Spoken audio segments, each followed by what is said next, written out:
A lot of these people are saying, well, ancestrally we ate this way, or ancestrally we ate that way. But the thing people are forgetting about is that our environment today is nothing like what our ancestors would have grown up in. And by that we mean various different things. For instance, like we have changed the electrical grid that we've created for ourselves. This 50 to 60 hertz has really changed the way that our planet receives energy. And then our light cycles have changed because of all this blue light toxicity that we've created. And then of course that gets into some of these things like deuterium, and these are all the things that we want to really discuss in this video.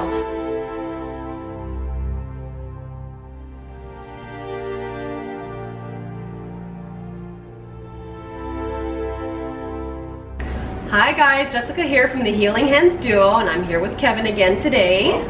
The first thing that comes up is light, and I'm going to let Kevin discuss this in greater detail because this is also something that nobody talks about. And I think the reason why is because a lot of people who are just into nutrition don't know a lot about quantum biology. And I think quantum biology is by far probably more important than just food in itself. And when you understand how some of these things like light work, it'll make sense why this will drive some of your nutritional requirements as well. So if you wanted to kind of explain light and how that will affect our diet. Exactly. That's just it. Light does affect our diet. It affects a lot of things, actually. A lot of new science coming out on this now too, that, you know, light drives your metabolism in a huge, powerful way. So that's kind of, you know, one mentor of mine was Dr. Jack Kruse up in the years. This is really 100% of his work right here. He talks a lot about this. So really what it has to do with the light that's in your environment right now really influences your metabolism. And it does that really through your sense organs, specifically your eyes. So the light that's around you right now, what it does is it goes through your eyes and it goes into your brain, and it actually drives your metabolism. It controls your circadian clock mechanism, which really derives the timing of all the different reactions and all the different processes that are happening in your body. And really what we're finding now is we're really tuned to really the natural cycles of light from nature. And kind of what that means is, you know, when the sun comes up in the morning, you know, the first morning sunrise would come through the eyes, a certain biological program would start running, and then at the end of the day when the sun goes down, when darkness comes, you know, a new cycle starts to run as far as, you know, what's going on in your biology. So we've always been really tuned to nature in that way. You know, it's kind of this oscillating, you know, cycle that just keeps going on and on and on, from light to dark, light to dark, light to dark. So with we as humans now, we've really detuned ourselves from that. We don't experience that anymore. We're not experiencing the sunrise first thing in the morning, and we're not experiencing, you know, sunset in the evening as well. So these two things are actually they're bringing a lot of chaos into the body because of this. So what Jack Kruse talks about a lot right now is that he, you know, kind of getting yourself back tuned to nature.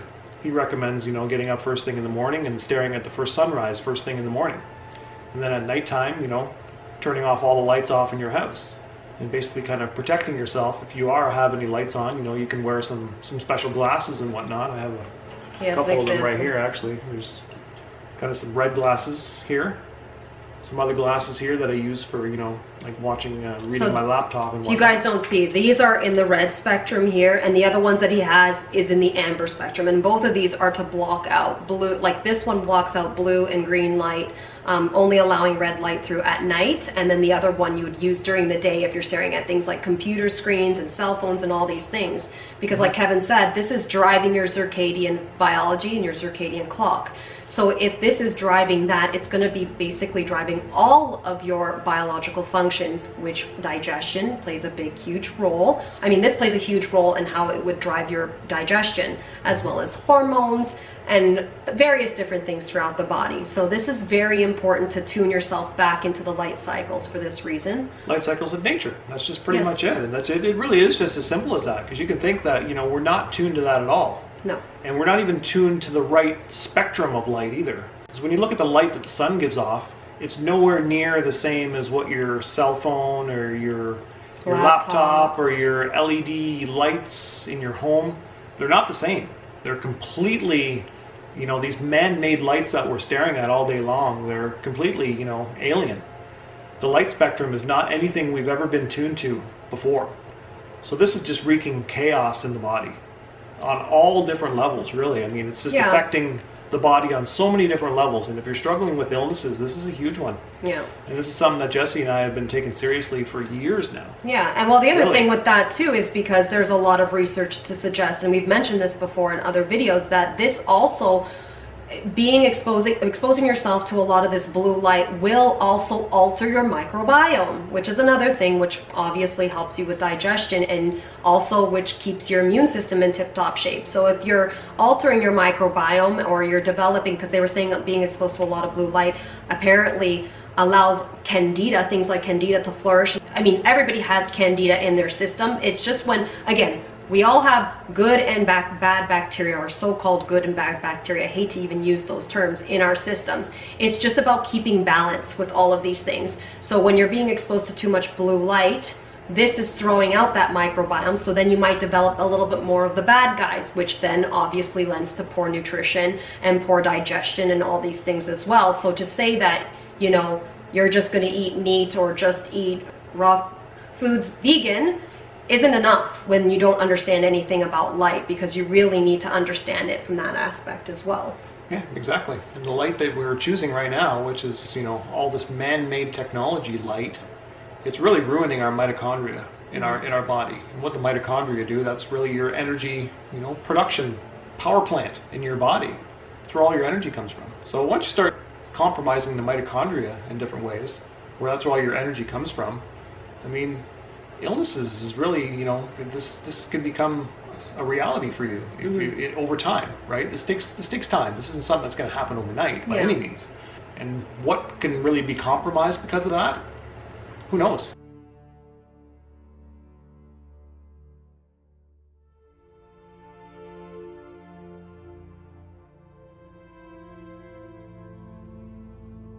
So this kind of goes back to where you are situated on the planet as well, right? So for instance, if you, like, I see a lot of people who tend to do really well with, you know, eating a lot of fruits and vegetables and stuff like that. And if you're closer to the equator, where these fruits and vegetables naturally grow, then you're probably going to do better, because the thing is, at this point, you're not only harvesting the energy from the food that you're eating, but you're also harvesting that energy from the sun. And this is something that people don't understand. If you're growing up or living in a northern climate where it's pretty much, for most of the year, we're covered in snow, you're probably not going to sustain off of eating bananas all day long and vegetables. And the reason for that is because you're going to need to create your own energy and your own heat production, which tends to come from things that are animal based or fats. You can use fats from plant sources as well, but really the fats from animal based tends to be the best production of this type of energy,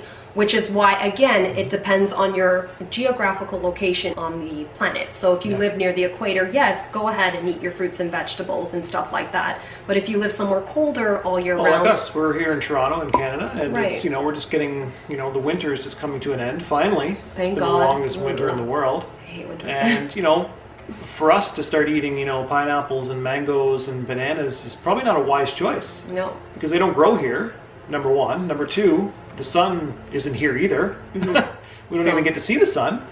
But when you look at those foods, things like mangoes and bananas and things like that, they grow really in where the light is strong, and the light is there all the time.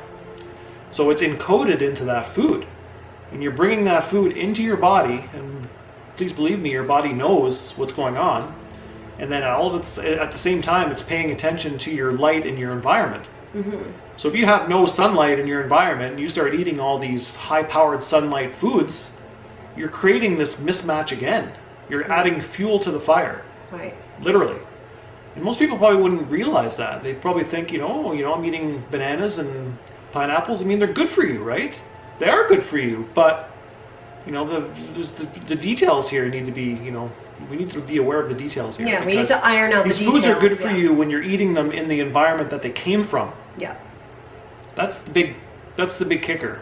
Yeah. So I mean, for us, I don't even think I really ate any fruit this winter at all. Really, I just don't. You know, somebody had asked me in a previous video what fruits I ate, and the reason why I hadn't mentioned too much about fruit is, like, again, like I said, in the winter months I will have like maybe a green apple with some almond butter or something like that, but I don't eat a ton of fruit ever unless it's the summer months, because again, we're creating this circadian mismatch by eating fruit.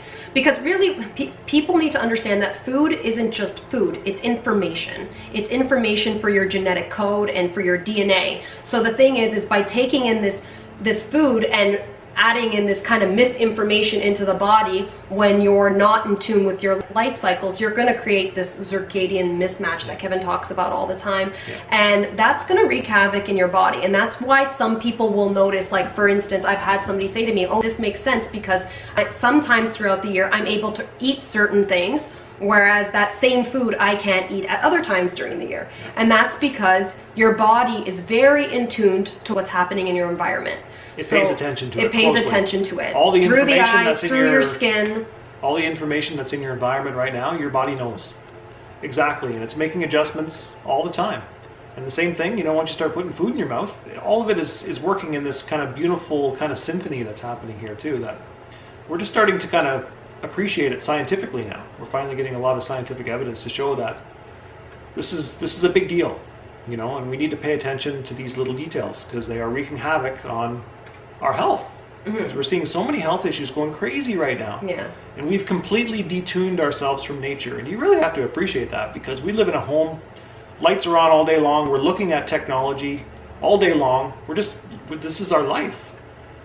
So all the light that's in our environment now is like nothing it's ever been ever in history. Right. So to say you would eat yeah, like a lot of people are saying, oh, let's eat like our ancestors. Well, you can't really do that either because the ancestors weren't looking at laptops. They weren't looking at laptops and cell phones and smart this and smart that and stuff like that. Your ancestors weren't receiving information from blue light through the eyes and through their skin all day long. Yeah. Our ancestors were living in houses without electricity. Our ancestors were going to bed with the moon and waking up with the sun. These are all things that are going to drive what you need to consider when eating your food. And this is something that we've been trying to do for many years because the one thing to like we did all the diets, we did a lot of them, and I'm not saying that diet didn't play a key role in being able to like reverse some of our health challenges, and I can't say that we reversed anything for whatever reasons, but the thing is people needed to realize that at some point we came to a roadblock, and we realized that if anybody had the right diet, if any one diet made 100% sense for everybody, wouldn't we have figured that out by now? And why is there a new diet book pretty much every week? Yeah, there's a new one every week, and that's because they're missing. The answers aren't there. It's not just in the food. And again, I think we have to drive it back to these things like light and water and deuterium, which is another thing we're going to be talking about as well. And as simple as pay attention to your body. And yes, absolutely. If you want to experiment with some foods, go right ahead. But, you know, just pay attention to what your body does after you eat them. Your body will tell you if it doesn't agree with it. Right. You know, it does for me. That's how I've learned all these years about, okay, these foods, no, these ones, I'll keep these ones. And I think that's another thing. That's key to this. Yeah, and I think that's another thing. We've all really lost our inner touch. I mean, we don't pay attention, and we've all lost our intuition. The thing you have to really think about is, like, if you're eating something, like for me, a lot of people think eating, the only negative outcome from that, if you don't agree with something, is that you either have like an anaphylactic shock of some sort, or you get like some stomach upset. But you really need to think about if you're getting heartburn, that's an issue, gas, bloating, skin ailments, if you're getting headaches, or if you're getting a hoarseness to your throat, or even like phlegm, like I noticed when I eat dairy products, because they don't agree with me, and I've never tried raw dairy. I immediately get this phlegm in my throat, or I get a lot of yeast infections if I eat dairy. So you need to really pay attention to all these things in your body, which makes it very difficult too, especially in an environment that we live in today. Because the other thing is with food too, it takes like up to 3 days to go, sometimes 3 days to go fully through the system. So yeah. So I guess really to summarize this here, really, I mean, the light that we're allowing through our eyes, really what we want to try and do is follow what nature's doing. You know, at least make an attempt for that, you know. If it's 10 o'clock at night and there's no sun, which it is here in Toronto right now, you probably shouldn't have all the lights on and just be staring at them or looking at a computer screen and just looking at them with your bare eyes. You might want to look at protecting yourself, which is normally what I would be doing. I'd be wearing these right now, actually, but I don't want to look like a crazy man in front of this video right now. But that's what I do. Whenever the sun goes down, I put these on so that really my eyes don't see anything above red light, which is something that's normal. You know, red light would probably be the only thing we would ever have been tuned to back in the day, at least from firelight and things like that. I know that's not a great analogy, but at least it's something closer to what, you know, we would have done back in the day. So protect yourself, you know, and try and get up in the morning, go for a walk, you know, stare at the sun when it comes up. You know, Jack Cruz talks about that all the time. He's out there every morning. As soon as the sun comes up, he's staring at that sun as soon as it comes up. There's something special about when the sun comes above the horizon that has, there's energy there that can actually reset your circadian system just by getting up and staring at the sun. It's actually quite amazing. There's a lot of science to show that this is hugely beneficial. Which is something I just kind of want to mention here very quickly, because I see a lot of people love their sunglasses and they love their SPF. Everybody loves their sunscreen and their sunglasses.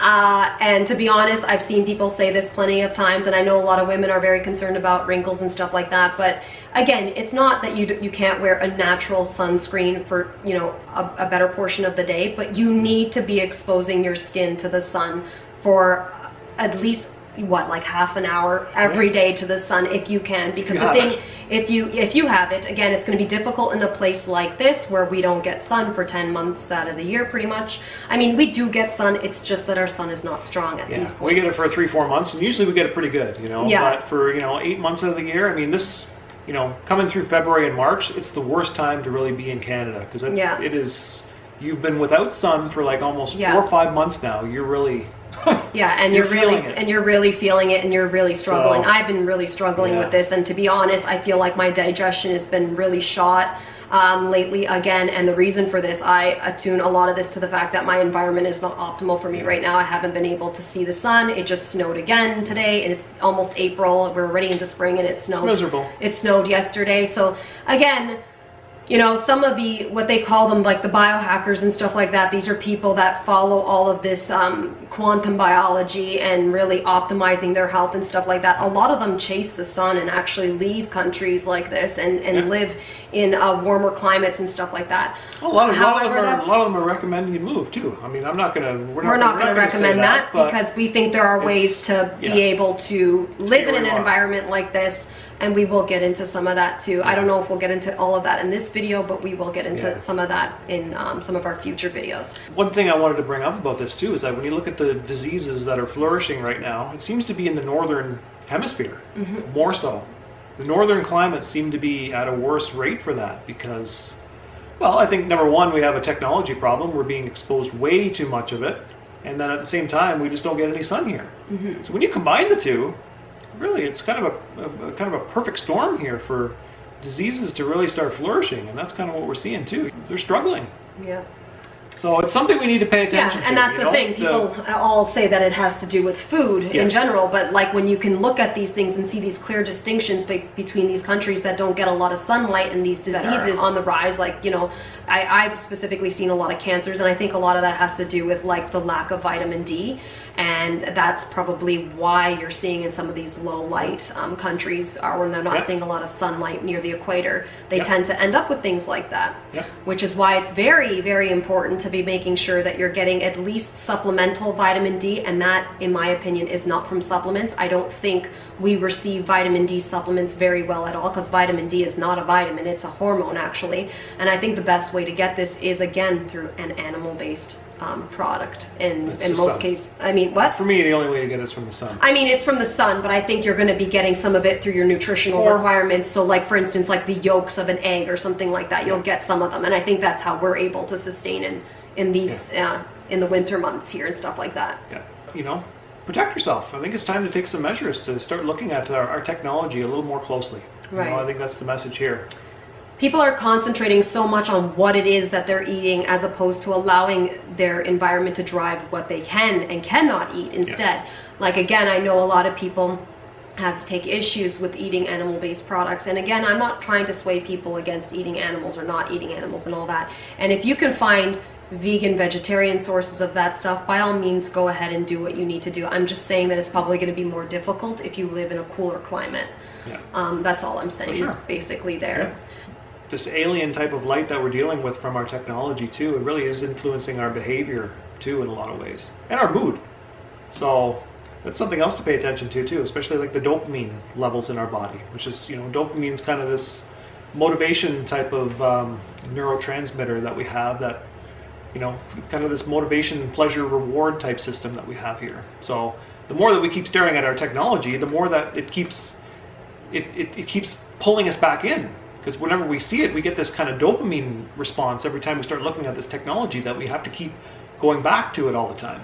Right. You know what I mean? So this is kind of a, you know, kind of plays a different role here too, you know, especially when you look at social media and Facebook. We're obsessed with like looking at our messages and checking our likes and all these things. And the thing that we've constantly got over the years is like, oh, but well, what kind of diet do you guys eat? And really, when you think about some of these aspects of what is driving your whole entire being, and, you know, like he said, like your dopamine and your serotonin levels and your melatonin and all that stuff from all these light cycles and stuff like that, diet is really not going to do very much for you if you don't kind of figure this stuff all out. And that's kind of why we ended up in the place that we are in now. To be honest, in our house, we have a lot of lights on right now, but we wouldn't have this many lights on at this time of the night. It is like 10 o'clock here right now. And all of our lights are not in the blue spectrum. They're in the warm, they're all warm lights. We don't have LEDs in our house. We don't run Wi-Fi. We've talked about this in other videos. We have tried to eliminate a lot of this stuff from our lives, because we realize that, I'm not saying everybody's going to have to go to the extent that we went through or that we did, but you do come to a place when you realize diet is just not enough if you're like, if you are looking or striving for optimal wellness and longevity. Sure. And because so if your circadian timing mechanisms in your body are not working properly because of the light that you're exposed to, you're just not going to be able to process food properly. And that's really what it comes down to. Yeah. You guys can eat whatever you want to eat, but at the same time, if you have these issues going on here from your environment, then you might have some digestive problems. You might have some other problems going on that are not related to your food.